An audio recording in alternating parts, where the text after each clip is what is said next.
back to the 40th episode of the Triboro Podcast. I'm your host, Justin Alonso. Joined on the other side by Nick O'Brien. And Nick O'Brien has some incredibly massive news for him to tell everyone.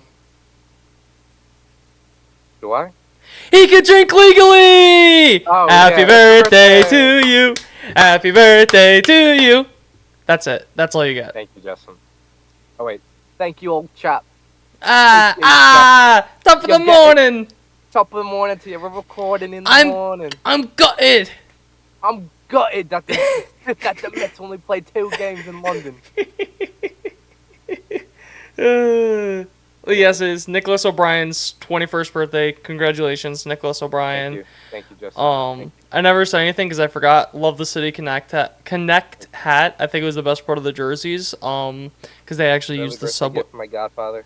We love. Whoa. Did he say that you were gonna have to do him a favor down the line? Nope. Your godfather. It was a favor for a favor. Your godfather. My Colombian godfather. Oh God, I don't want to. I can imagine what the Italians would do. I can't imagine what the Colombians. No, so I have trivia for you before we get into anything. Yes, I'm excited. So there's a thing going around where pretty much you name a category and then the other person has to blindly rank them. So I'm gonna go with career walk-off hits. There's 5 guys. Okay. The first guy I'm gonna give you, IKF.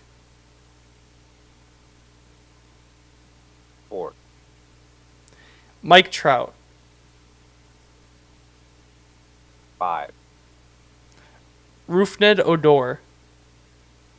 1. Which one do I give you? I'll give you this one. Juan Soto. 3. Shohei Ohtani. 2. So you went Odor, Ohtani, Soto, IKF, Trout. Yeah. I went weird with it. The real order: Odor, IKF, Mike Trout, Ohtani, Soto. Damn. Yeah. Damn. You said Odor, I'm like, he's got to be one. Yeah. He's like the one, like, odd man out. He's got to be one. I wanted to say him before Trout, but I forgot. Of course he did. Yeah. It's kind of wild. But yeah, that's crazy. What? No, I'm just saying, like, Soto's last on that list. Soto only has 1 career walk-off hit. Because I feel like I feel like a lot of time he doesn't get walk-offs. Yeah. He like gets like 8th inning, top of the 9th inning hits that are so like unimaginably clutch. But I feel like I've never seen him be in a position to walk it off. Yeah, most of the time. If they have the tying a go-ahead run on base and he's up, they're probably pitching around. Yeah, that too. Not intentionally walking. And then there's Rugi and IKF. Yeah. Flush gods. Yeah, just yeah, that was that. We actually had baseball that happened. Yes, there was baseball. Baseball. I wouldn't say good, but winning baseball. Adequate. Average baseball. Adequate. That got you games to win.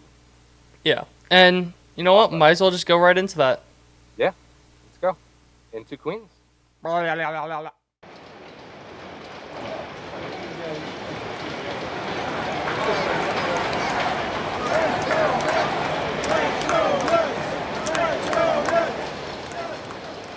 Now entering Queens. Hello, everybody. Welcome back to Queens, or should I say London, or should I say Queens and London, or Washington, D.C. and London, because the Mets did not play at home this week. But it was a very good week overall. Justin, you're scaring me. I'm scaring you? You're scaring the kids. Please stop. I've done that the last couple episodes. I'm surprised you just noticed. This is the first time I noticed. I've been doing that last couple episodes whenever you introduce it into Queens. Of course you have. But the Mets won a decent amount of games this week. They only played 5 because they had some off days due to the London trip. But they swept the Nationals in D.C. They split with the Phillies in London, which is the best case scenario. And you shouldn't have even split. It was a game completely handed to you. But we'll get into that in a second. But first and foremost, as always, your injury report brought to you by Triboro MD. So let's get the worst news out of the way. Kodai Senga is officially not going to be back in the first half. It's shocking as an official confirmation, but with the way things were trending, it's not all that surprising that this is what's going on between the setbacks and then his mechanic issues and then the tricep issue.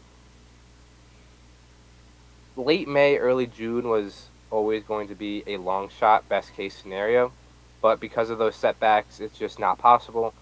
And obviously, if the Mets playing the way they are, there should be a sense of urgency, but there's not a sense of urgency to bring someone back from injury.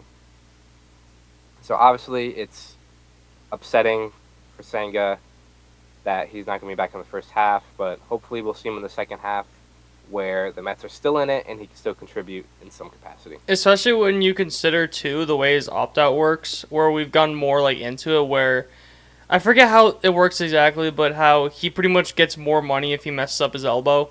So you don't want to push him to maybe mess up his elbow, and it just doesn't make sense to rush him back, especially when you consider contract situation, all that.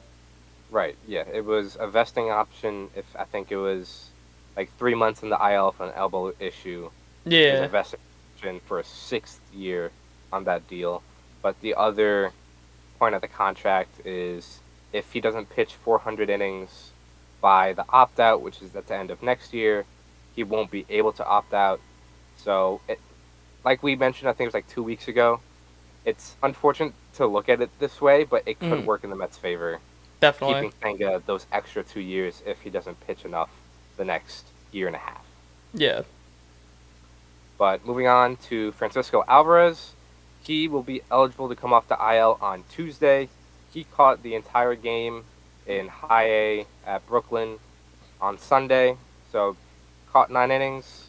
I think he went like 0 for 5, but whatever. You're not caring about the bat right now. You're just caring about that hand.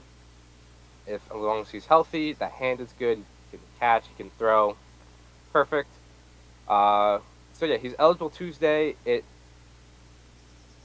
Not sure if they're going to activate him Tuesday, but he is eligible to come off the IL. But there is a little more that goes into the catching situation, which we'll get into in later. And then last but not least, Edwin Diaz, also eligible to come off the IL Tuesday. He had 2 appearances in High A Brooklyn as well. I saw somewhere that he topped out around 97, or he touched 97 on his fastball. He said he feels good. That's all that matters. And was this a real injury? Who knows? But either way, I kind of called it in the fact that, like, oh, he's hurt. Oh, no, he needs rehab games. Whoa. You're making me sound like a schmuck. I was going to say, you're making me sound like a schmuck. A schmuck. We both called it. Yeah. And that's the way the Mets went. And I think we did. It's smart. It was a good way to go about it, you see? But it was smart because he needs to get on the mound in order to gain confidence and all that. You're not going to pitch by sitting on the couch or sitting in the bullpen. You actually have to pitch, and correct. We talked about it was almost impossible for him to do that against Major League hitters right now. Correct. But that's all the injury reports. Now, like I mentioned earlier, the Mets swept the Nationals earlier this week. It was, again, had problems closing games, as they have in the past month or so. But it was a pretty, smooth series. There were some, little heart palpitations at the end of some of the games there, but, the offense looked good. Starting pitching was solid. David Peterson looked really good in Game 2. Luis Severino even better in Game 3. It was an overall really good series. And then you moved on to London. Bless you, Justin. Thank you. But yeah, exactly. So the Mets had off Thursday, Friday for 2 games in London, Saturday and Sunday. Really cool. Looked like a really good time. Shout out to our roommate Evan, who was there, sent us some pictures.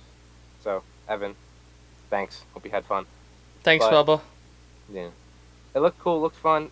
My only thing, and Justin, I want to get your thoughts on this too.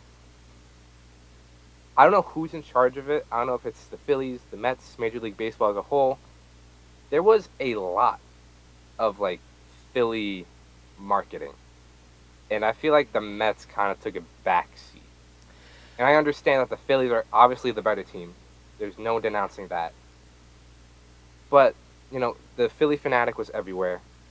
The broadcast talked about the Phillies the entire time. Mr. Met was like nowhere to be found. You look through the social media, there was a lot of stuff with Phillies players, and the only things you could find on the Mets were just like on the Mets social media pages. Yeah. So for you, did you notice that as well? I didn't really see anything. Okay. But like for either side, because as people Okay. know, I'm not on social media. That's very true. But it's one of those things where I get it from both sides. Where from MLB side, I get like the Phillies are a lot easier to market, especially this year. But it should have been a thing where it can't just be all or nothing. Like it should be, even if it's like 70-30 or something like that in favor of the Phillies, it still should be a decent chunk going to the Mets.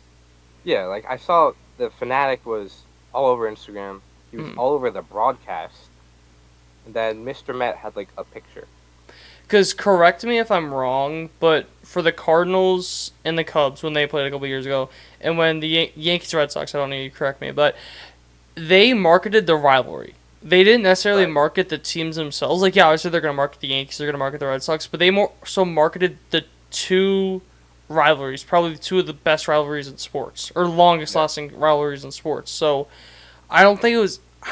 It may have just been harder with the Mets and Phillies, because it's not an all-time rivalry like you had with like the Red Sox, Yankees, Cubs, Cardinals. Yeah, I guess it's a little different for that. But yeah, just something I noticed. I'm not complaining and not being like, oh, you didn't comment or whatever. But just like something I noticed is a little odd. But also, the mic quality was so bad. Was that just me? Yeah, it was like that did not sound like Michael K. Like I had to listen for like an inning and like I was like, is that Michael K? Because like I just couldn't tell because. Go on. Yeah. No, just because the mic quality was so bad. Yeah. Michael K. He's a good announcer. He's not my cup of tea. I honestly don't really like listening to him. But I understand it's not his team.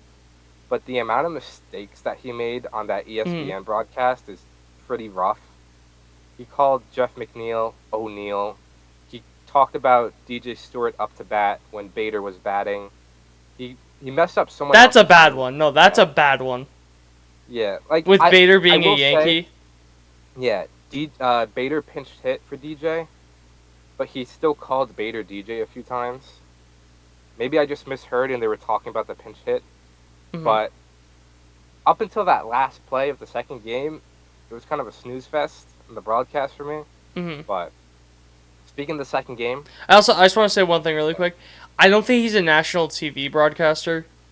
Like David Cohn is a national TV broadcaster. He is a lot more flexible to teams, but I think Michael K should only be like the Yankees broadcaster because that is what his whole thing is. That he's a big Yankee fan. He's a big kid who absolutely loves the Yankees. That is his whole thing as a broadcaster. I love it. Obviously, if you're not a Yankee fan, you're not going to like it as much, if at all. So I just don't think it's as great of a broadcaster as he is. I just don't think he should be doing that many national television ones, especially a London series. That's fair. Yeah. Maybe that's what it is. But regardless about the broadcast, whatever. Second game, thank you, Jose Alvarado. Couldn't have happened to a better person. Completely blew up in the ninth inning. I think it was the ninth. Nope. It was the eighth. It was the eighth. Was it eighth? Eighth, ninth? Were you guys home or away? You guys were They were away. So it was the ninth. Yeah, so the ninth, Jose Alvarado completely blew up. Basically handed the Mets the lead. And they tried to hand it back to as much as they possibly could. They tried to throw it back to the Phillies, but thank you, Jose Alvarado, for being bad and having control issues. Handing the Mets basically that Game 2 win.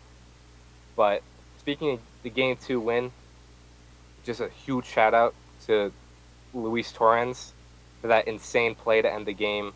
Little dribbler in front of home plate. Grabs it, goes back to step at home, throws out the runner at first to end the game. Just insane play that you don't see often. And I think, because my mom told me this, I think it's the first game to end on a 2-3 double play. That is a weird one. Ever. Yeah. It's very niche, it's very odd, but Yeah. just if you guys didn't see that play, I highly recommend to go check it out. The one thing I will say, though, that not a lot of people are talking about is Garrett Stubbs, who was the runner on third trying to score. An absolute horrendous, and I will say, dirty slide on Luis Torrens. If you didn't see it, there's not really much about it, like I mentioned, but watch the slide as he goes into home. But really quick, Luis Torrens already has his back turned to the runner because he already stepped on home. The ball is leaving his hand, and that's when Garrett Stubbs slides, but he kind of slides like stomach out and kind of takes out Torrens as he's. I see what you mean. From a non-replay, like in live action, it's kind of hard to see, and they're not showing a replay of it. Yeah, it's tough to see, but I looked up. I think it's late, it's dirty, and I just looked up. You're gonna love this article. I looked up the slide because I didn't know about that. I just see the title is "Soft Mets fans are upset with Garrett Stubbs slide at the end of the game." it's look, call me soft, I don't care. Like it's not. Oh, he's just playing hard. That's baseball. No, his back is turned to the runner. The out at home is already made. He's turning to throw to first, and then he slides. Yeah, it's a late slide, obviously trying to take out the catcher to break up the double play, but the out is already made. Like that's. I see what you mean. That's not. I'm like looking at it again. Like that's not. He's like barrel rolling into him. That's what I'm saying. Like that's completely intentional. He's not going for home. But don't want to get too much into that. But I just want to say, Philly, you never cease to amaze me. Go fuck yourself. Basically. But getting to just some overall notes, some big storylines out of this week. I think the biggest is probably Jeff McNeil. He kind of had. Hey, O'Neal. Yeah, sorry, Jeff O'Neal. Sorry, Michael K. But don't disrespect my king like that. He kind of had his job taken away from him for a week, a little bit. They faced 4 straight lefties, 3 in Washington, 1 in London and Ranger Suarez. So Jose Iglesias played every game, and McNeil didn't start a game for a week. He started I forget who they played before the Nationals, but he started last Sunday, and then he wouldn't start again until Game 2 in London. So he had a complete week off, basically. And look, to Jose Iglesias' credit, he came in, he's 9 for 22 with a 935 OPS.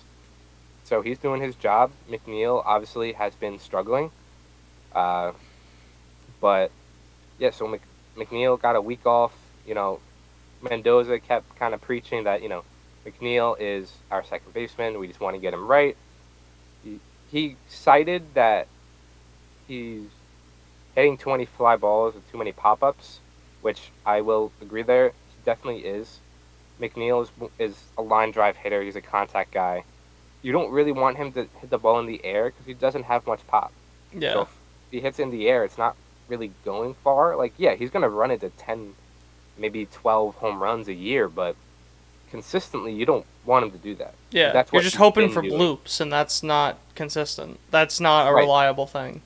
Right. And you even go back to last year, he's been struggling for like a year and a half now. Last year, I think he finished around league average. This year, he's below average in hitting, but yeah, he's been struggling for a while now, and Jose Iglesias came in and did a really good job against lefties. And yeah, but another point. Last year, by the way, Jeff McNeil had a 98 OPS plus. Okay, yeah, so a little below average. Yeah. But going off of that, so Brett Beatty was their 27th man for the London game because they treated it like a doubleheader because obviously it's overseas, so you were allowed to bring 3 extra players. I don't know if it's 3 extra. Well, the Mets brought 3 extra players. You can activate one. Oh, So I'm like not taxi sure, like, squad. kind of. So Brett Beatty was a part of that. He did start game 2. But they mentioned that Brett Beatty is set to start taking reps at second base. So sounds like he's going to be sent down once the Mets get back home. Mark Vientos obviously is just doing fantastic at third base. So Beatty set to take some reps at second base, most likely in Syracuse. So between Jose Iglesias, who's here now, is really playing against lefties. Brett Beatty is set to take reps at second base. And then you have Jet Williams, who... Oh, I completely forgot about that in the injury report. Jet Williams actually did get surgery on his wrist that he's been hurt with, I think, since, like, April. So, tough break for Williams, but hopefully the surgery went well and he comes back stronger. But regardless, Jet Williams, Luis Angel Acuna, they have some utility guys at AAA that can play second base. Jeff McNeil has a lot of replacements. Like, they don't need him at second base. And before we get into more discussion, his contract is... I hate you. I was literally just going to spot rack. I already got it. He's owed $15.75 million in 25, right? Yeah, because we're in 24. Yeah, in 25 and 26, and then a club And then there's a $2 million buyout for 27. or a club option. So it's not as bad as I thought. I thought they backloaded it a lot more, but it's still pretty backloaded. I think he's only making $10 million this year. 10.25. Right. See, I have a purpose. $16 million for the next 2 years, 32 in total. That's not an egregious contract. It's probably a little more than what he's giving you right now, but I do think it's movable if the Mets decide to go that route. It's tough for me. Obviously, I'm a big Jeff McNeil guy. I'm rooting for him, but they have replacements. They are making a replacement in Brett Beatty if he really does start taking a lot of reps at second. So he can be moved, and that shouldn't be something the Mets don't explore. Mm-hmm. So just, what do you think? What do you think the Mets are going to do? Where do you think we go with Jeff McNeil? I don't know how updated this is, but I remember like 2 years ago seeing a thing that the way analytics see it is that one WAR equals about $8 million. I'm not sure if that's still like accurate, but I know that's what it used to be. So you look at that contract, you're saying that he's pretty much a 2-WAR player. I think he's better than that. I think we all think he's better than that. And who knows that you put him in a situation to like actually win, he could be a lot better. Because I'm curious now, Jeff McNeil stats. Because I want to see how he does when the Mets are competitive. Or more competitive than... So if I look at 2022, which was his best year, won a batting title at a 140 WRC+. How were the Mets in 2019, 2020? 2020 is such a weird year. 2019, they kind of made a run late. He had a 143 OPS plus. Yeah, they had a really good summer, but they kind of just died out. I remember that, yeah. You know what I mean? So you could either say that's because of McNeil they were doing so well, or when they're in a championship push, or like in a push for the playoffs, he just does better. Yeah. So Maybe. Either way, you could say it. So you could sell it to a team. Also, he's a 2-time batting champ. Just one. Just one? Yeah. But still, you're selling teams on a guy that won a batting title, is going to be in contention pretty much every single year for a batting title, and he's not going to have to be the star of a lineup. You could just throw him in 6 or 7, and you're fine. Right. And has his defense taken a hit? It has this year. Mm-hmm. Historically, he's a good fielder, but this year he's pretty below average. But I was just going to mention, he's a utility guy at heart. You know, he could play second. He could play the corners. He's played center field. He played like a few innings center field last year. He could play first. He had some play at third base. He wasn't really all that great defensively, but he could play third. You know, he could play all over the diamond. So that's also And something else. those type of guys get traded for. Like, I don't know if the Mets are going to sell. It's looking more likely than not at this point. But if they do, he's going to have a pretty big market. Because $16 million, So, when you think about it, isn't that big of a contract. Knowing how Steve Cohen works, he's going to take on most, if not all, the contract. You saw that with Verlander. You saw that with Scherzer. Especially those shorter-term deals where, considering this is a short-term deal, then you'd probably have something like, but we're not on hook for the option if you extend it or something like that. right, yeah. But I could definitely see a world where they trade him, take on all the money, get someone back, and then McNeil is in a championship push. Yeah. I feel a lot of people have kind of looked at the Mariners as a potential suitor. I don't know why, but I think just because they've had struggles at second base for a while now. But, yeah. Didn't they just trade for someone in the offseason? Polanco, yeah. And They he's traded just, for Polanco this year. They traded for Adam Frazier the year before. And every time they trade for a second baseman, they just have like a down year. It's pretty funny. third time's the charm. Funny. Yeah. But, yeah, it's going to be interesting. I think they could keep McNeil as a utility guy, not so much as a starter. But a $16 million utility guy is a little rough.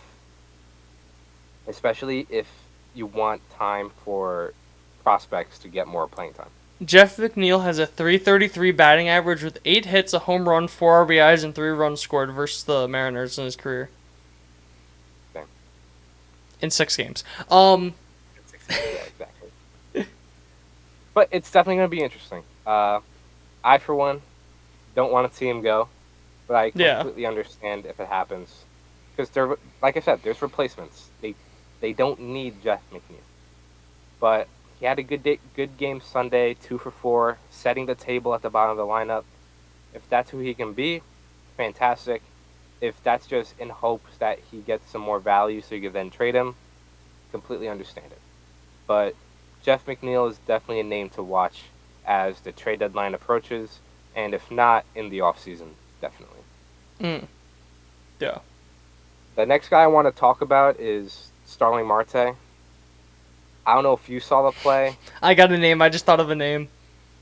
Starling Charte. Oh my god. I feel a lot of people call him Farte. I don't know why. I feel like that's a Frank the Tank special. Yeah. Oh, 100%. That's 100%. But, what's it called? He had a play in Game 1 of London where it looked like he could have gone to a ball, and he kind of gave up.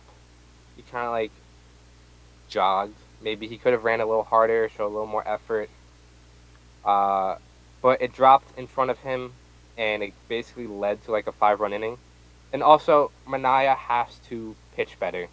I'm not excusing that, but Marte making that play could have changed things. And that just made me look at his defense as a whole. Because remember a few weeks ago, we're talking about culture, we're talking about what you see from guys. And I mentioned Marte as a guy who kind of seems like low, like, iffy in the field. Like, he kind of just pulls up a little late to balls.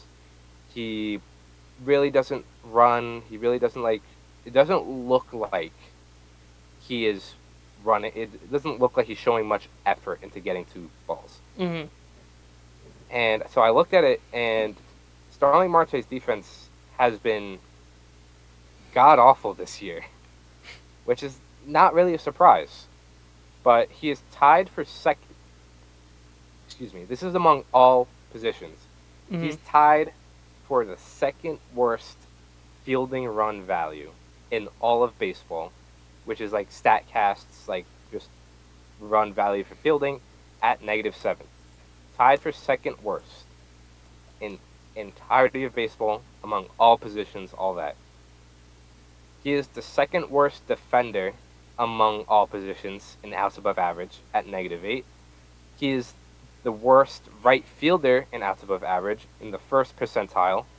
And you don't like outs above average? Okay. He is the worst defender among all positions in DRS at -9. Doesn't matter how you slice it, it's He's god been awful.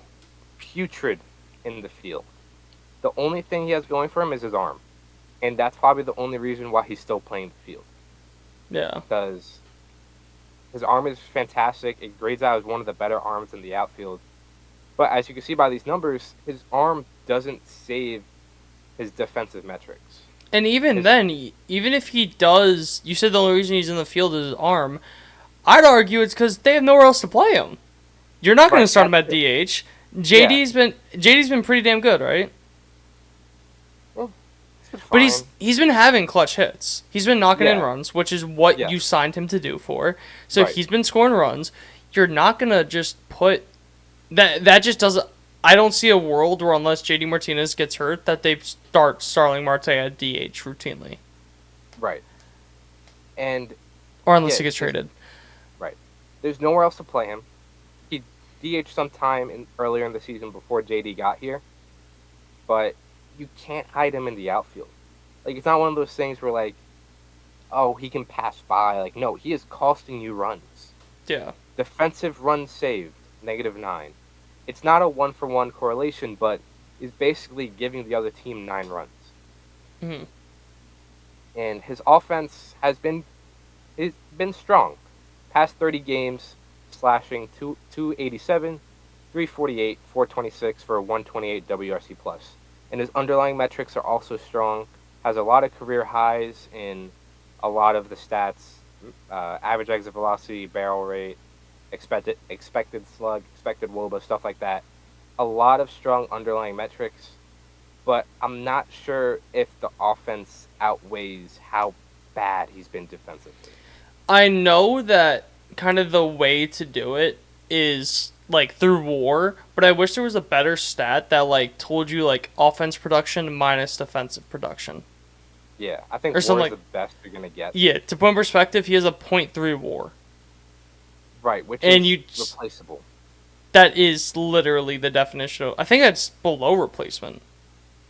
No, I think 0 is replacement. Because I always thought that 2 was the league average. I feel It like might someone told me that. So Maybe, you yeah. like extrapolate that. So 3.3 times 3, because that's how long a season would be. That would be 0.9. Right, like 1 WAR. Like That's replaceable. that's really bad. First of all, for a guy on a pretty decent large contract. But Yeah, an average Marte- full-time position player is worth about 2 WAR. right, so he's below average. He's on pace to be pretty below average. So Marte could be another guy on the trading block. No. I don't have his contract in front of me. If you want to grab that real quick, Pookie. No.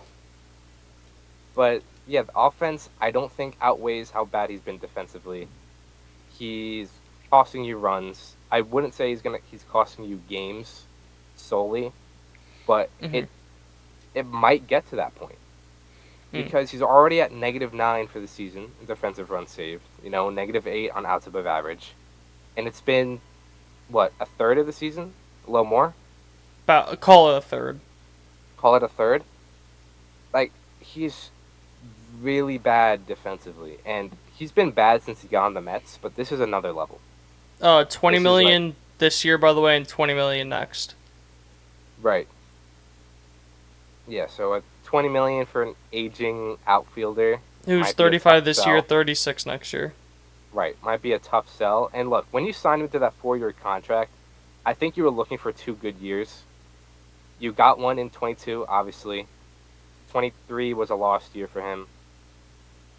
And 24 so far is okay. I'm just trying to think of teams that need a DH. They're like going for a need a DH. That's all I can really think about. Right. Yeah. Yeah, I'm not sure off the top of my head. Maybe the Dodgers. The Dodgers outfield is pretty mid. Oh, I was thinking solely DH. Never mind.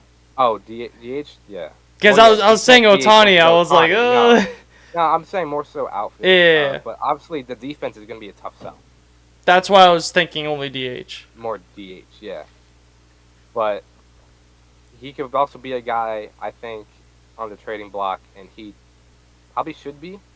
Because you have Drew Gilbert, who's been hurt, but Drew Gilbert you got from Verlander last year. He had a run to make it to the team this year, but then he got hurt early in the year, so who's to say? But again, another guy that can kind of be replaced, Put McNeil, if you keep McNeil could play right field, or move Nimmo to right, McNeil and left, whichever you want to do. Trace Thompson is in the minors. Luke Ritter is a utility guy in the minors. Rylan Thomas is another guy in the minors, utility guy. There's also replacements. So Marte is just another name to watch, but his defense has been particularly hard to swallow. And really quick, I'm gonna kind of go over this a little quicker because I really want to get to one more thing. Luis Torrens, like I mentioned earlier, has been fantastic. Thank you, Yankees, for taking cash considerations off our hands. Hey, best player in baseball. That's what I'm saying. So far in his short Mets tenure, he is 5 for 16. He had a 2-home-run game in Washington. Almost had another one in London. 3 caught stealing already. I think 4 if you count a pickoff. He has a .4 WAR on the year in about 3 or 4 games.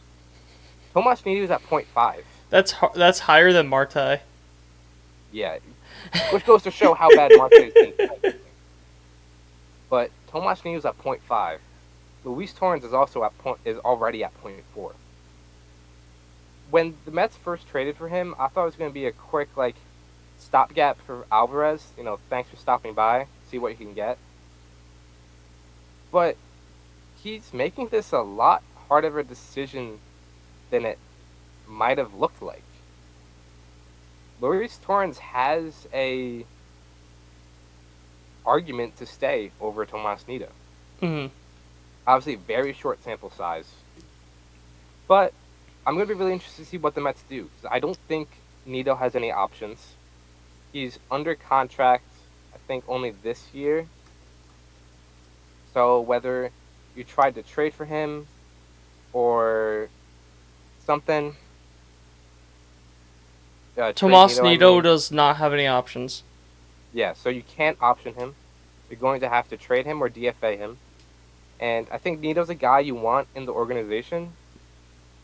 But again, Luis Torrens has been really good in this very small sample size. I think it's so tough, though, because Luis Torrens is a journeyman catcher. And I just think from an asset allocation standpoint, they DFA Torrens and they probably keep him. But I don't think... Yeah. I think it's a lot less likely that you keep Nido if you do.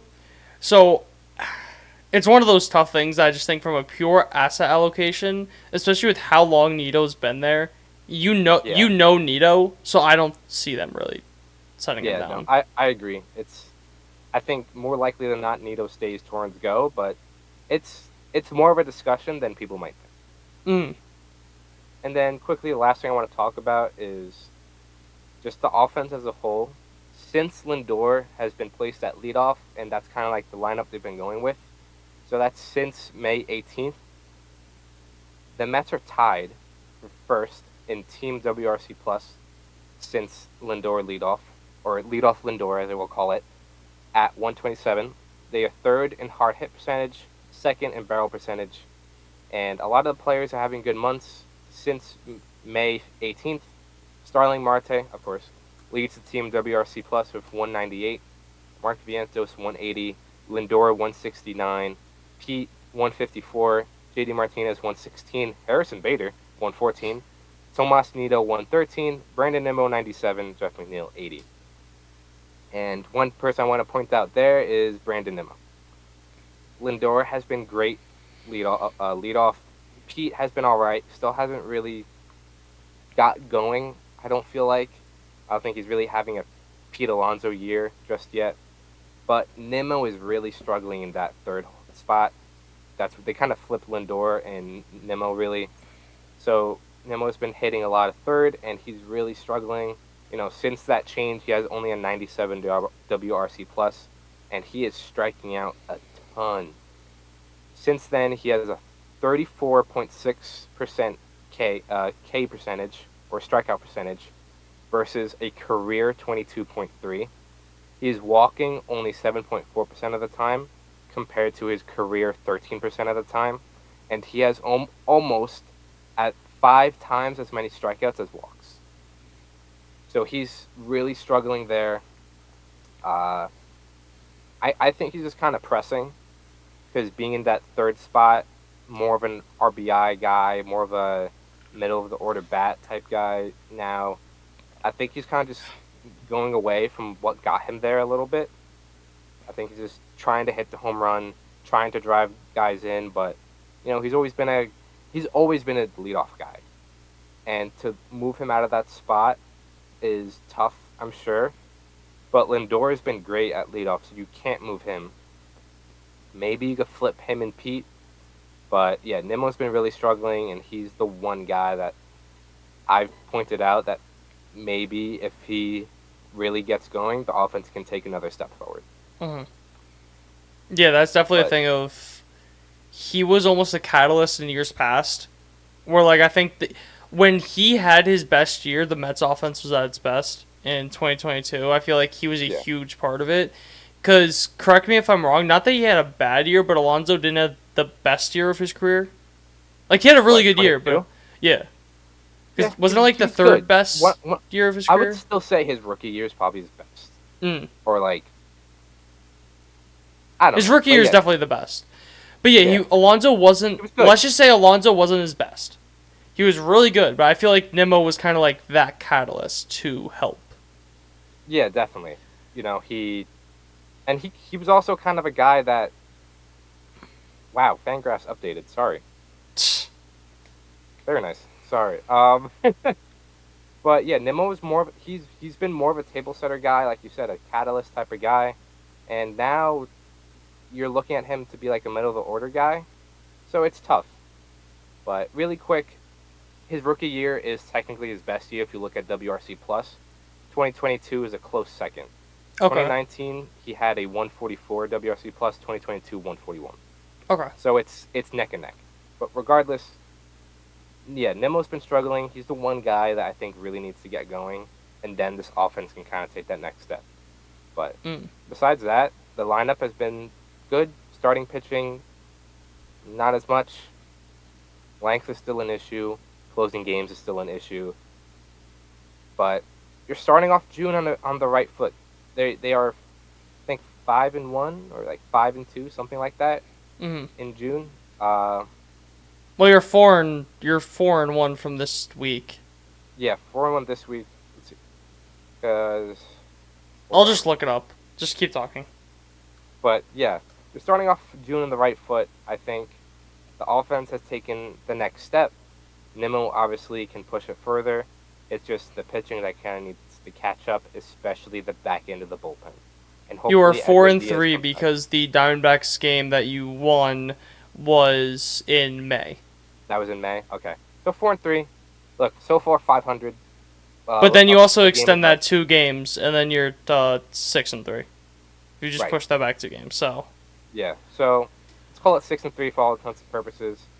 But hopefully Edwin Diaz can help, and doesn't need to be 2022 Diaz. He just needs to be a competent closer, really, and really help that back end of the bullpen. But that's really all I had for Queens. If Justin, you wanted to add anything? I was just going to say, I think everyone's going to talk about Diaz, but I think Alvarez is going to be the biggest change. Just because, like you said, the starting pitching was eh. They were a lot better earlier in the year. And so I just think you putting him back there. I'm such a big believer in the catcher makes a starting pitching or the pitching staff. So I think with how good he was defensively, that's definitely going to change a lot more than people are really ready for.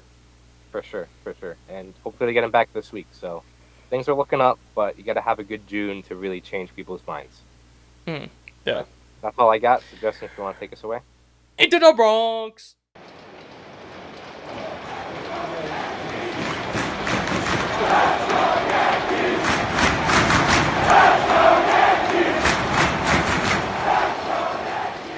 Now entering the Bronx. Hello, everybody, and welcome back to the Bronx. So I'm just gonna get right into it because I got a couple things I want to talk about. So of course, your injury update brought to you by the Triboro MD. So first off, Garrett Cole has made 2 rehabs starts. He's looked very good in them. I think he's only allowed 1 run. That doesn't matter, but In his second most, he was up to 57 pitches. He is most likely going to require at least one more, which I think is definitely the best move because I didn't want his first start to be in Fenway. Just because like that's just like a house of horrors for him for whatever reason it is. But I definitely could see him if he only takes one, he would come back in the Baltimore series. So I'd much rather 90 pitches of Garrett Cole than the like 70 you're getting a Cody Poteet, who has pitched very well. Let me say that Cody Poteet has pitched very well. He didn't give up a run against Dodgers in 4 2/3. But I just think it's Garrett Cole versus Cody Poteet. It's coughing baby versus hydrogen bomb. Like it's not close. But then getting to some of the other guys. So Jason Dominguez on Sunday played 9 innings in the field, which the first time he's done that this year. He's not ready to get called up. I'll get more into that later. They extended his rehab for a reason. He is not getting called up. I'll get more into that later. Then the big one that I think a lot of people had very much so anxiety about is, so on Thursday's game, there was a rain delay. And during the rain delay, Juan Soto got taken out. Everyone had no idea. It comes out that it's forearm discomfort. What was your initial reaction to that? It's tough because, like, the Yankees had such they had such a recent, like, problem with this. Not problem, but, like, wow. It's not recent. It's not recent. It's been going on for year. years. No, this has been going on for years. Has it really? It's been going, like, I could think back to, like, 2018. Oh, shit. Well, the Yankees are notorious for lying about injuries. Oh, well. Yeah. I'm more so talking about the forearm thing. Dominguez is a perfect 1-to-1. Yeah, because you had Dominguez last year who dealt with a very similar issue, if not the same issue, who then needed Tommy John. So at a quick glance, it's hard to not instantly be like, oh my god, it's over. You know? I will say the way they were talking about Dominguez is I think they said tightness the first time. Okay. And just looking at Soto, like, you could tell when he was throwing, he didn't have any, like... He looked fine, so, and there was nothing to, like, kind of point at. Right, he wasn't grimacing, he wasn't, like clenching his teeth, like... Yeah, so I don't think there was anything that, like, really... I wasn't as scared as a lot of other people. I was just worried it was, like, a strain or something that was going to be, like, a month or two. But he's been dealing with it for the last 2 weeks. He said he just woke up one day, and it was sore. It wasn't from a specific play, anything like that.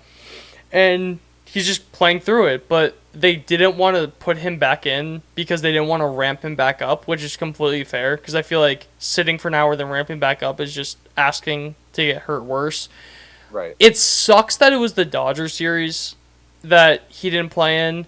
But your interleague play doesn't matter nearly as much as your in-division play. So I'd much rather him miss those games as much as sucks that how big of a series it was, and I think that the Yankees win the series with Soto. It's because you want him in against the Orioles more than you want him in against the Dodgers. Yeah. And he went through a full warm-up on Sunday, and he's expected to play sometime this series against the Royals. He'll be fine. Like, he could have pinch hit yesterday if he had to. I knew that they were baiting. You could tell it was, like, pretty much a bait the first 2 games. Yeah. They pretty much had Soto stand on top of the dugout with a bat.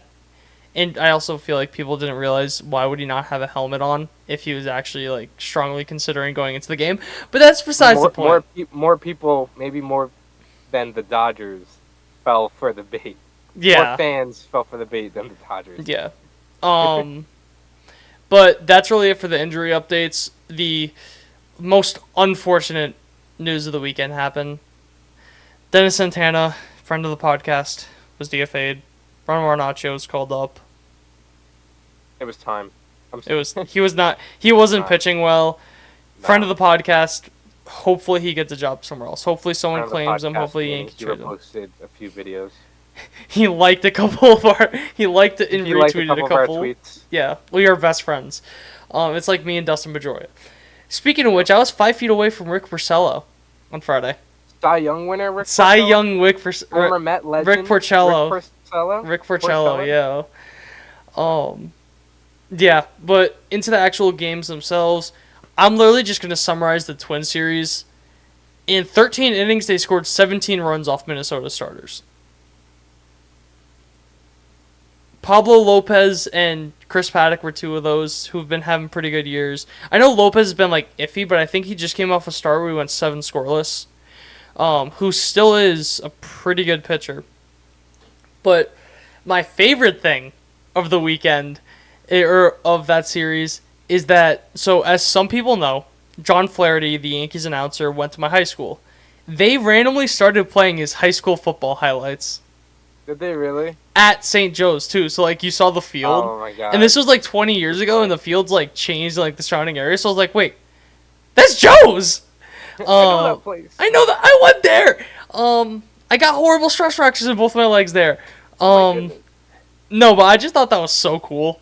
That was just... Because it was completely out of the blue, because I forget what I was doing, but I couldn't listen with video, or I couldn't listen with audio.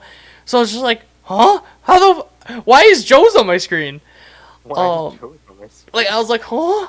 But the other cool thing of that series was they have beware of dog signs in left for Verdugo.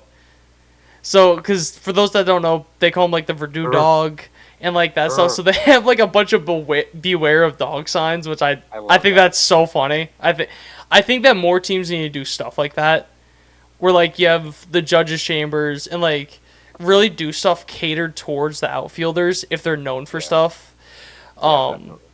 Which is ironic that they don't. They have the judge chambers, but Judge is one of the better center fielders in baseball defensively.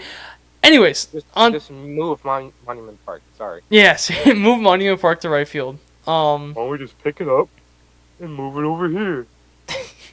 But then going into the Dodger series, I'm gonna lump game 1 and 2 together, just because the offense scored 4 runs, with one of those runs coming in the first game, the only run they scored coming in the 11th inning from Aaron Judge. In the second game, 2 of those runs came off solo shots from Aaron Judge. So without Aaron Judge in the first 2 games, you scored 1 run. The pitching was very good in the first game, was not good in the second game. Nestor did not have a good start whatsoever, which was shocking to me, because I didn't realize how many good right-handed hitters the Dodgers have. Or how many known lefty killers they have. Yeah. I mean, even forget about the righties, Freeman is good against lefties. Otani's good against lefties. Yeah. Doesn't Freeman have reverse splits? I think slightly. I could be wrong, but I think he's better against lefties. Right. And then that's even before you get to Mookie, to Teoscar, Will Smith. I'm pretty sure Will Smith. Kike has always killed the lefties. Yankees. Yeah. Yeah, so you had a lot of people. It was a tough matchup. Teoscar just killed the Yankees, and I hate that they mic'd him up on Sunday, and he's actually a likable guy. I know. I said it over the offseason multiple times that the Mets should sign Teoscar Hernandez. The Dodgers only gave him 1 year. There was a thing that he said where he pretty much saw Ohtani, because he played against Judge a lot with the Blue Jays. So he said he saw Judge every day, and then he saw Ohtani. He said, yeah, they're both just unicorns. And I feel like people don't talk about Judge enough in that sense. And I'll get into... There's some things that I'm going to say about Judge later. Just don't you wait. But then getting into Game 3, you had Ace v. Ace in Luis Gil versus Tyler Glasnow. And both started off strong, but then kind of tailed off. Gil ended up giving up 5 2/3, or went 5 2/3, let up 3 runs. They killed Glasnow, and I was not expecting it. Yeah. You had Trent Grisham in the 5-hole. He ends up hitting a clutch 3-run home run. They scored 5 runs off Glasnow. That he is a guy that has routinely just killed the Yankees. He went 6 innings. He had 12 strikeouts, but he gave up 5 runs. I knew he was going to have 10 double-digit strikeouts. It was just if you could... I would have been happy with 2 or 3 runs. I would have been ecstatic with 2 or 3 runs with Luis Gil on the mound.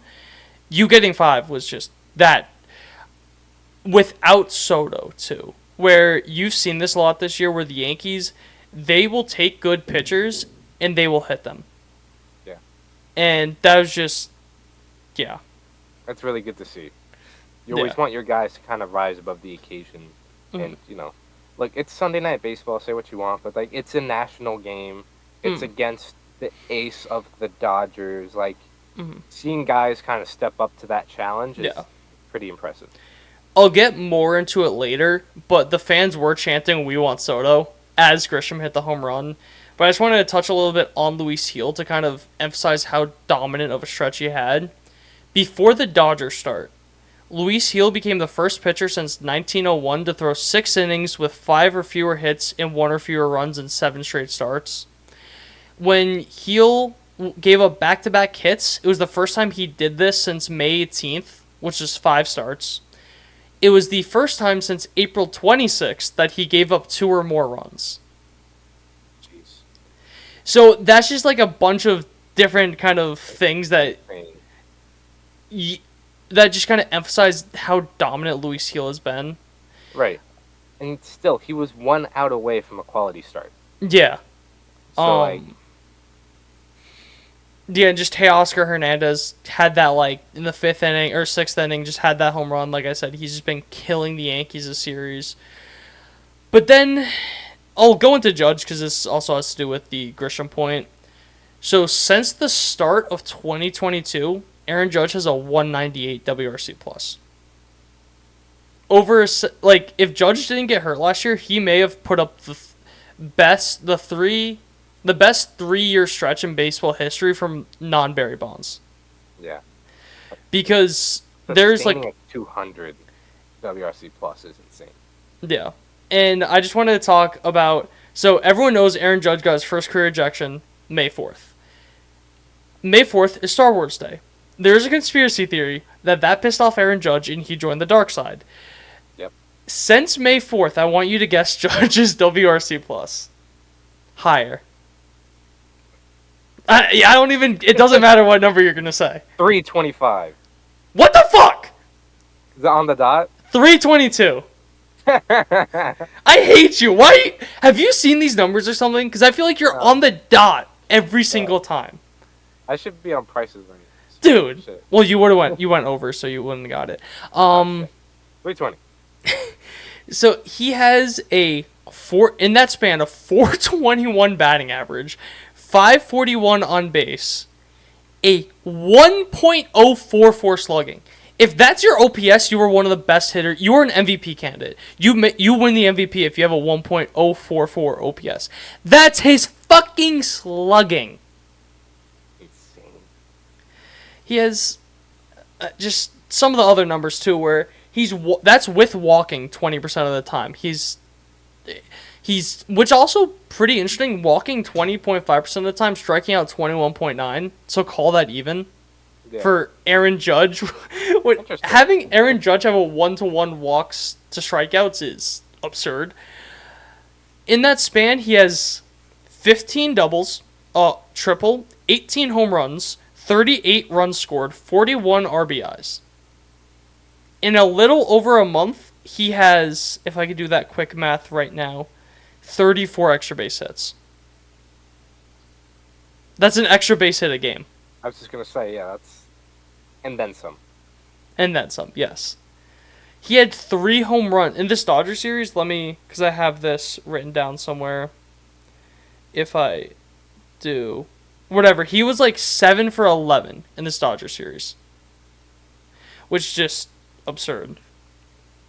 But, or if you had to say something. I was going to say, like, basically half of those hits were home runs. Almost. 3 of those hits were home runs, yeah. I could be wrong, but I think he had a double as well. He did have a double. He had it yesterday. Yeah.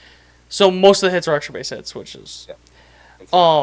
But the thing that also really impressed me is, because I mentioned I would come back to this, the we want Soto chance. Judge was mad about that after the game. He said that he just wasn't happy about that, which I love. Because everyone knows Grisham is a 4th outfielder. Everyone knows that. There's no one's going to argue. Grisham himself will say he's the 4th outfielder. For Aaron Judge to come out and just be like, no, I don't care what position. Like, he does this all the time. I don't care what role someone is. They're your team. You root for them. Because it's different if you would say, like, oh, like, Grisham had to go. No, him to come out and say he was not happy that fans were doing that is... I just think that's incredible. Because I've never seen anyone say anything like that. Where if fans were like rooting for someone else. Like, no, he is our guy. We will support him no matter what. Right. We support him. You should too. And it's nice to see that he forget about holding the team and himself accountable. He holds the fans accountable. He understands how New York is, how New York fans are. It's what have you done for me recently, and he holds you accountable. If he doesn't like what he sees in the stands, he'll call them out, no problem. Yeah, like you said, you don't see that. But I think Judge has that. Is maybe the only guy in baseball that has that ability to do that. Just with how crazy he's been, I think he may be the only guy that can do that in baseball. Right, without getting like a ton without of backlash. Insane backlash, yeah. Yeah. But then, I could talk about another guy because I was gonna mention Stanton. So a lot of people are calling for Stanton's job. They're saying like whatever, like don't DH Stanton every day and then call up Dominguez. Yeah. I want to say Dominguez absolutely on fire. I think Dominguez should be in any other year Dominguez gets called up. I just don't think that there's a spot. Like if they don't have Verdugo, 100% call Dominguez right now. Okay. In 19 games, he's hitting 380 with a 429 on base, 690 slugging for a 1.119 OPS. His rehab was extended by 10 days, as I mentioned. He has 6 home runs, 4 doubles, 6 walks, 2 stolen bases, 17 strikeouts. That is the number that shocked me. The 17 strikeouts in 19 games. Because he's always been known as a guy with incredible plate discipline. A lot of people compared him to Soto, just because like how young he was, all that, whatever. You have to remember, this is also his spring training. Yeah. And still timing. There still is timing. I just don't see how without an injury he comes up, because you also look at Stanton's numbers. If Fangraphs wouldn't. I hate when like you're on Fangraphs and you accidentally like go over the players tab and it like just completely resets what you're looking at. Yeah. But if I look at this and I go to his low leverage, medium leverage, high leverage numbers. Low leverage, he has a 141 WRC plus. Medium leverage 79, high leverage 151. You go to his numbers with runners in scoring position. He has a 164 WRC plus with men in scoring position. Clutch. He's clutch. Like, that's... Say what you want about him, like... Say what you want about him in, like, regular bats, but when guys are in scoring position, for whatever reason, he just locks in. Right. And I just don't... Like, the overall numbers aren't the best. Like, he has a 116 WRC plus on the year. You expect more from a guy like Stanton. But something interesting that I saw is that he's not even close to the same hitter we saw in years past. Like, I want you to guess the difference between his WRC plus against righties and lefties. I'm going to assume, based off the context of the question, is he starting to hit righties better than lefties? I want you to guess. I want you to see if you could guess the difference. I'm going to say like 150 against righties and like 115 against lefties. He has a 65 difference between his WRC plus against righties and lefties. Holy crap. He has a 133 WRC plus against righties, 69 versus lefties. Wow. This is awful. For a guy that's known in his career for being an absolute just mauler against lefties, that was shocking for me to see. What's the sample size on that? Is that like a decent... I will get you that right now. Where are you? He has 27 games against lefties, 54 against righties. Or let me do at bats. He has 60 plate appearances against lefties, 176 against righties. It's nothing to scoff at, but especially the righties. The lefties, say what you want, because only 60 plate, but 176 plate appearance is not something to scoff at. Yeah, that's interesting. Yeah. Because he's usually, well, now it's a little different, but he's been usually your cleanup hitter against lefties, no? Or has he just been a cleanup hitter? Like, I think versus lefties they will. But it's just been... That was just very weird to me. Like, very shocking that Definitely.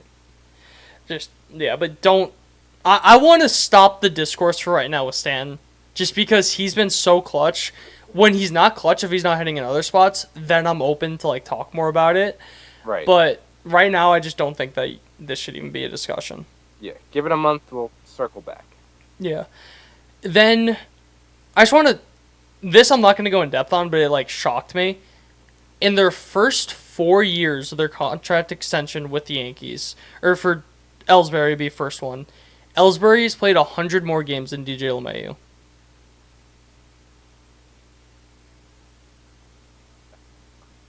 That does not sound real.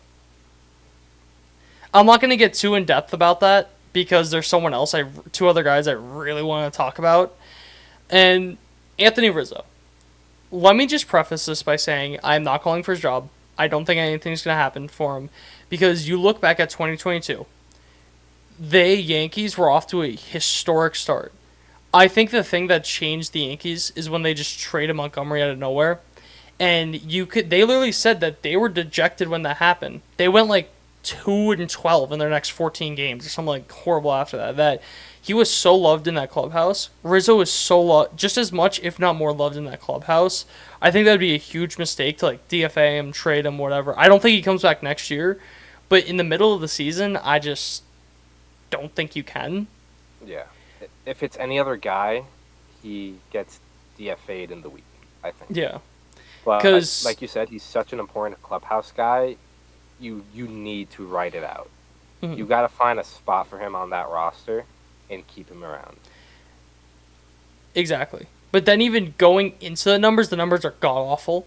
I'm not denying that. In his last 30 games, he's hitting 190, 240 on base, 267 slugging for a 507 OPS. Last 15 games, he's hitting 121 with a 161 on base, 155 slugging for a 316 OPS.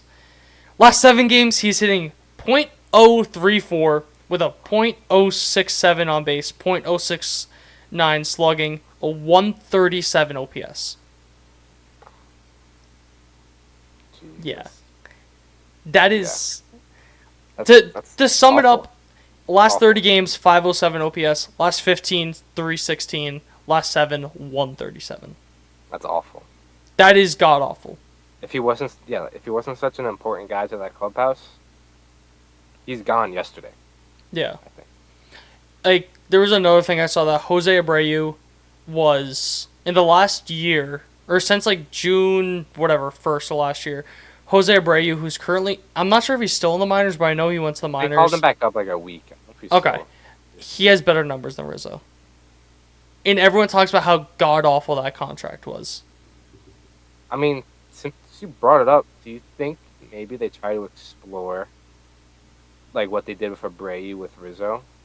Say like, hey, go down to AAA for a bit, kind of get your head right, try to get your timing right, see what happens. Maybe. The only reason I would say no is because the reason why I'm bringing up Rizzo is because a lot of people are talking about Ben Rice, who, let me just say, is a fucking incredible hitter. Insane hitter. Ben Rice plays catcher, first base, and I think he's played a little bit of outfield. I know there's a third position in there. I want to say it's either outfield or third base. Let me get this up. So he was in Double-A for a lot, and everyone knows that Double-A is a pretty pitcher-friendly environment. He got called up on 7 is July, right? Yep. July 19th. He led all of Double-A hitters with 28 home runs, 74 RBIs, 76 runs, 51 extra base hits, and 219 total bases. He was the best hitter in Double-A in a very pitcher-friendly environment, as playing a lot of catcher. He's been playing a lot more first base this year. He just recently got called up to AAA. Granted, it's 5 games. 444 batting average, 3 home runs, 7 runs, 9 RBIs, 3 doubles, 5 walks. For a 1.676 OPS. Pretty good. He has 6 extra base hits in 5 games. While also walking 5 times. Right. So it's just... I think if you call a guy up like that, he's here to stay. I think the only way he gets called up is if something happens to Trevino or Wells. Because then you can say, oh, he's catching. When he's not catching, he's playing first. And kind of something like that. Yeah. So, because he's so good. So tough. If it wasn't Rizzo, he should be up 100%. Yeah. But it being Rizzo is just... It's so tough. Yeah. Then the other... Oh, sorry. No, I was just going to say, like, I mentioned it last week about Rizzo, and it hasn't gotten any better. It's such a tough situation. Because you want to keep the clubhouse intact, but at the same time, he's not giving you anything. He's not giving you anything at all. And the other guy I wanted to mention is Gleyber Torres. Everyone knows I'm a massive Gleyber Torres fan. Just tell me about those second basemen, man. Yeah. He doesn't have...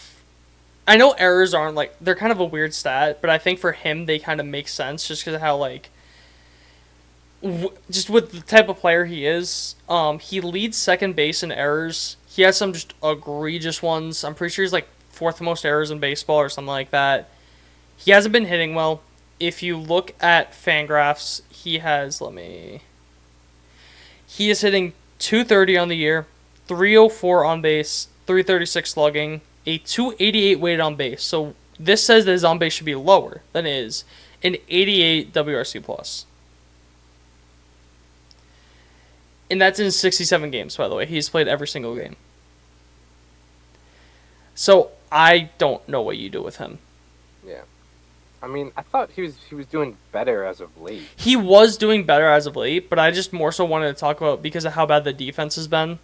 Yeah. I mean, if you look on outs above average, he's 0.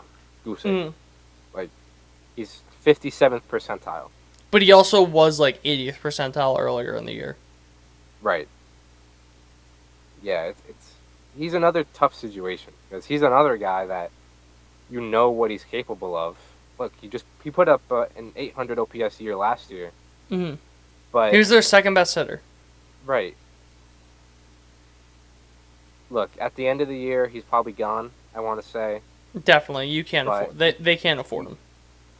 Now, I don't think you can get rid of him. Because you maybe replace him with Peraza when he's ready? If you were to replace him? What I was thinking is, I think the only way you get rid of him is if you trade for someone else. Because, say you trade for a second baseman or a third baseman, it doesn't matter. Because DJ's been playing a lot better. I think DJ has to say you trade for a second baseman, DJ plays third, trade for a third baseman, DJ plays second, whatever. Volpe's playing short. That's not stopping. Yeah, One of the best shortstops in the league. That's never going to stop. But it's also a thing of, you have to replace. If you want to replace your infield, you got to replace 2 guys.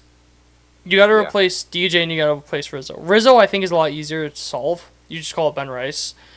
But I don't... It's tough. It is.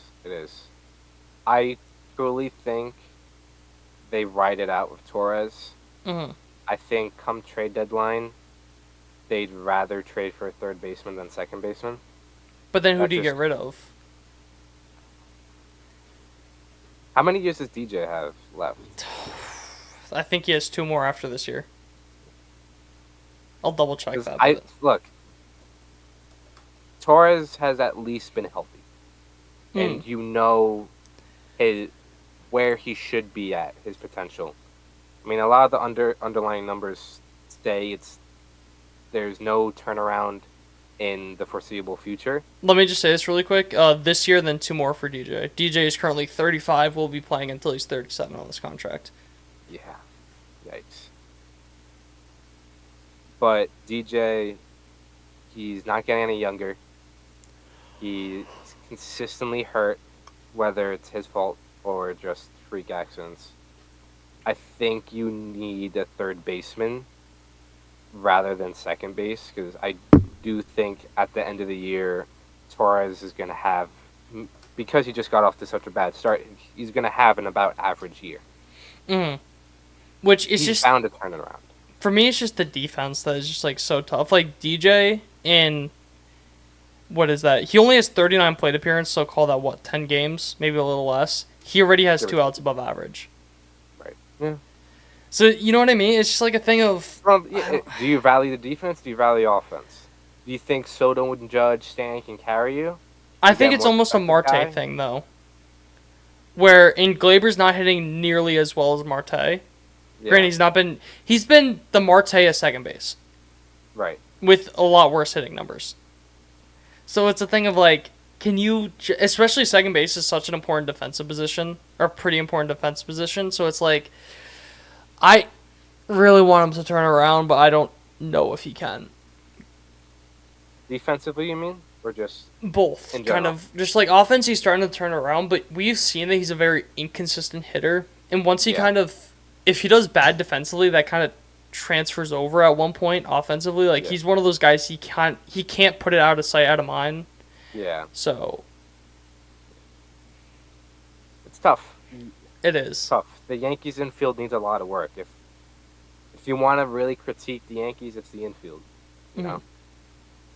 For sure. It's tough. A lot of tough situations because a lot of these guys are big clubhouse guys too. Mm-hmm. Those are kind of all I had with the hitters and the entire team except for the bullpen. Did you have anything else you wanted to say? No, I think that was about it. Yeah. Nothing else of value. Judge is incredible. Just talking, Soto's going to be back and it's going to be wild. But there's one guy in specific I want to talk about from the bullpen. Michael Tonkin. Yep. This is... Oh, and we lost him. This is now a Michael Tonkin podcast. But in Matt 13... It's the Matt Blake effect. It's crazy. In 13 appearances, he has a .94 ERA. He had a 6 ERA coming in with the Yankees. Fuck, man. I don't even think it's the Mets' fault. I just think it's Matt Blake being the best pitching coach of baseball. I will say, really quick, for the Mets, it was a very short sample size. It was like, they had him for a week, I think. Yeah. So, but you also get... Michael Tonkin came in, blew the game in Milwaukee, like his first appearance, and everyone was like, oh, brother, why? Blah, blah, blah, blah, blah. But Matt Blake does this every year, and I don't know why we question him. That's part of the reason I gave Dennis Santana such a long leash, because Matt Blake, also a friend of the podcast, Dennis Santana, so I gotta give him a longer leash. But it's crazy what he does year in, year out. And I talked about this in the past where I feel like pitching coach has the most effect on the bullpen. And you're seeing this now, where you look at the Yankees bullpen and you look at a lot of the best guys in it. Clay Holmes, Matt Blake guy. Luke Weaver, Matt Blake guy. Michael Tonkin, Matt Blake guy. And I would argue Michael Tonkin is maybe third or fourth in a bullpen trust tree, depending on how you want to put Canley. It depends where you want to put Canley. Because for me, it's Holmes, Weaver, and then whichever you want to do. Interchangeably. Yeah. That's fair. And so it's just... I don't understand how Matt Blake is so good at his job. Let him do his thing. Like, I feel if Matt Blake really wanted to make money, I feel like he could do what... This is changing sports, but a very famous offensive line coach, Duke Manyweather, he has an offensive line academy that he charges, I think, like $500,000 a year to go to. And, like, no, but you have guys that literally go from, like, one of the worst offensive linemen to, like, the best offensive lineman in football because of going to his academy for a year or two. Yeah. I wouldn't be surprised if he does something like that with pitching at one point. Because like if what Driveline does. Yeah, but I feel like he would be so much better than Driveline. Not a knock on Driveline, just with the just the skill that Matt Blake has. Right. I think Driveline also does hitting, so just being able to like focus completely on pitching. Matt Blake, give us a call. We'll talk. Yeah, seriously, we'll talk, bud. We got a business proposal for you. The Triboro pitching lab. Honestly. With special guest Matt Blake. But yeah, that's all I had overall for the Yankees. They start a 4-game set in Kansas City. Yeah, that's... You've seen everyone in the rotation except Heel. That's it. That's it. Yeah, no. You're going up against a pretty good Kansas City team, I will say. But it's whatever. But Wait, what? Let me look at the AL Central standings. Wait, look at that. Would you look at that? The Royals second are to me. second in their division. I just wanna say, I was heavily clowned for that prediction. Heavily clowned for that prediction. I just didn't think their offense would be good enough. I was heavily clowned. That's all And I'm gonna has. say. I was heavily clowned for that prediction, and Whatever. But regardless, just Soto, come back healthy. Hopefully you see him in Kansas City, and everything else will probably work out. It's baseball; things figure itself out. outro, bitch. But thank you guys for listening. Thank you guys for watching. As always, follow us on Instagram, TikTok, Twitter, X, Facebook. Subscribe to us on YouTube. Follow our podcast on Spotify. Thank you guys again for everything, and we will see you next week. Bye bye. Whoa, just here.